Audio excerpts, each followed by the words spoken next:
2026 북중미 월드컵 조추첨이 곧 시작이 됩니다. 한국은 지금까지 11번의 월드컵 본선을 참가했고 86년 월드컵부터 무려 10연속 월드컵 본선에 참가하는 월드컵 본선 단골팀이 되었습니다. 겹경사로 한국은 역사상 처음으로 2포트에 들게 되면서 조별 통과를 더 기대할 수 있게 되었습니다. FIFA 랭킹 22위, 본래는 22위로는 2포트에 들 수 없습니다. 8개 조로 편성한다면 2포트는 최소 랭킹 14위까지 되어야 하기 때문이죠. 한국은 잘해봤자 3포트입니다. 그런데 FIFA가 과욕을 부리면서 이번 월드컵부터 48개국 출전으로 바꾸면서 한 조에 4팀씩 12개 조가 만들어지게 되면서 한국이 2포트에 들게 되었습니다. 그리고 한국 축구가 쇠퇴하지 않고 계속해서 발전한다면 이제 2포트에 들 수 있는 국가가 될 수도 있습니다.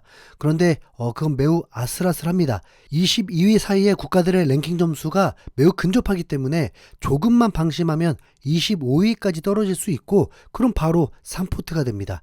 오히려 일본 같은 국가는 이러다가 1포트까지 노릴 기세입니다. 한국이 안정적인 2포트 안에 머물기 위해선 당연히 월드컵 성적이 굉장히 중요합니다. 월드컵에서 랭킹 점수가 굉장히 크기 때문에 단번에 10위권으로 진입을 할 수도 있게 됩니다.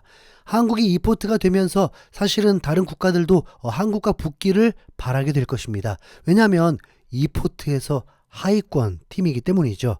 한국은 이번 월드컵에서 8강을 목표로 하고 있습니다. 이제 원정에서도 2번의 16강 진출을 했고 한 번은 4강까지도 진출했던 국가고 현재 손흥민, 김민재, 이강인, 이재성, 황인범 보유국이라면 16강이 목표가 아닌 8강을 목표로 한다는 것도 5번은 아닐 것입니다. 그런데 이 8강의 목표가 꼭 실력으로만 이룰 수 있는 건 아닙니다. 12개의 조가 나오면서 변수가 굉장히 많아졌고 변수가 많다는 건 그만큼 조 추첨에 따른 운의 영역으로 봐야 합니다. 한국이 8강을 목표로 한다면 가장 먼저는 조 1위를 해야만 가능성이 높아집니다. 한국은 지금까지 3번의 토너먼트 진출해서 16강에서 탈락했을 때 모두 조 2위를 했습니다. 그러다 보니 조 1위를 만나게 되고 그 상대가 브라질을 만나는데 어떻게 합니까? 조 2위를 했을 때 상대가 랭킹 최강팀을 만날 확률이 높아지다 보니까 8강을 기대하기 힘들게 됩니다. 16강 때는 모든 팀들이 다 100% 전력으로 붙으려고 합니다. 특히 1강 팀은 조별리그 2연승을 하고 나면 마지막 세 번째 경기에서 힘을 빼고 16강에서 힘을 쏟게 되는 거죠. 그럼 한국은 2002년에 도대체 어떻게 4강까지 갈 수 있고 4강에서 독일에게 아쉬운 0대1 패배를 했는가? 조 1위를 했기 때문입니다. 조 1위를 할 만큼 강팀이었다 보니 16강에서 이탈리아도 이겨버리는 거죠. 조 1위라는 자신감에 없던 힘도 더 생기게 됩니다. 그럼 한국이 조 1위를 어떻게 하냐고 역으로 물어볼 수 있죠.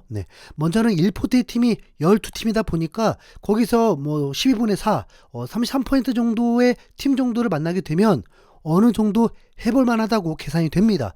먼저 북중미 개최국을 만나면 다 해볼만 하게 됩니다. 캐나다는 1포트에서 가장 약팀이 확실하고 한국보다도 전력이 떨어집니다. 그리고 미국, 멕시코도 이번 9월 평가전에서 붙어봤지만 해볼만 했습니다. 오히려 멕시코가 좀 더 어려운 팀이라고 보여집니다. 멕시코는 홈에 특유의 열기가 있다는데 북중미 챔피언스컵도 보면 미국 팀들이 결승까지 올라와도 우승은 대부분이 멕시코 팀이었습니다. 멕시코에서 경기하는 상대팀은 매우 어렵다는 거죠. 한국이 멕시코와 붙게 된다면 멕시코의 홈 어드밴테이지가 크게 작용할 것으로 보입니다. 오히려 미국과 붙게 되면 그들만의 홈이 아니라 한국에게도 홈 경기가 되는 거죠. 미국을 이겼을 때 미국도 100%가 아니라고 할 수 있는데 한국도 100% 아니었거든요. 그리고 포르투갈은 2번 만나서 모두 이겼던 팀이니까 제가 말해놓고도 너무 심했네요. 그나마 벨기에 만나면 그래도 버텨볼 수 있지 않을까요? 그렇게 대진이 좋게 되면 1포트 팀을 이기거나 비기면 조 1위 희망이 생겨지죠. 그리고 3포트에 파나마, 스코틀랜드, 파라과이, 남아프리카 공화국 만나도 승리 가능성 높아지고 4포트에서 카보베르데, 퀴라소, 아이티, 뉴질랜드 중에 한 팀 또 만나면 2002년과 같은 2승 1무 충분히 가능하다고 봅니다. 그런데 뭐 그건 뚜껑을 열어봐야 아는 거죠. 조 1위가 안 됐을 때는 어쩔 수 없이 다른 팀의 이변을 발휘해야 합니다. 예를 들어서 포트2의 팀이 조 1위를 하면서 한국과 붙게 되는 겁니다. 결국 이런 대회에서 자신감이 중요하기 때문에 멘탈만 잘 잡으면 이런 경우에도 희망을 가질 수 있습니다. 네. 문제가 뭔지 아십니까?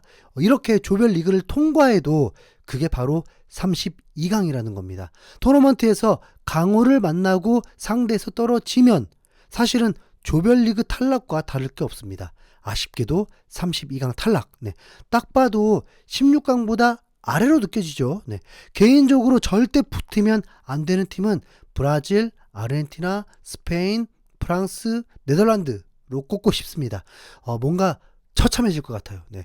그리고 3포트에서는 노르웨이만 안 만나면 될 것 같고 4포트는 플레이오프를 통해서 올라오는 팀들 중에 이탈리아, 우크라이나, 스웨덴 같은 유럽팀 만나면 죽음의 조라고 불리겠죠. 네.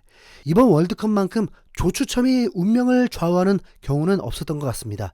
이번 월드컵에서는 잉글랜드에게 과연 행운이 따라올 것인가, 네. 그리고 정말 일본이 대형 사고를 칠 수 있을 것인가가 궁금합니다. 잉글랜드는 누가 봐도 우승 후보 전력이라고 볼 수 있습니다. 잉글랜드는 우선 강팀과의 경기가 적었지만 무시할 수 없는 건 실점이 매우 적다는 것입니다. 케인, 벨링엄, 라이스, 사카, 에젤, 로저스, 리스 제임스 이름만 봐도 화려합니다. 가장 약한 포지션이 골키퍼 정도라고 보면 될 것 같습니다. 개인적으로 잉글랜드의 우승을 보고 싶습니다. 네. 그리고 일본은 단 한 번도 8강도 올라가 본 적이 없는데 그들의 목표는 우승이랍니다. 네. 우선 일본이 강팀을 두려워하지 않을 정도로 조직력이 좋은 건 사실입니다. 세트피스도 매우 좋고 베스트 11과 벤치의 레벨 차가 거의 없다는 것도 장점입니다. 하필 브라질을 3대2로 이겼다 보니까 이러면 이 일본은 지난 월드컵에서도 스페인, 독일도 이기고 브라질도 이긴 팀이니까 랭킹도 18위인 만큼 결코 쉬운 팀은 아니죠. 네.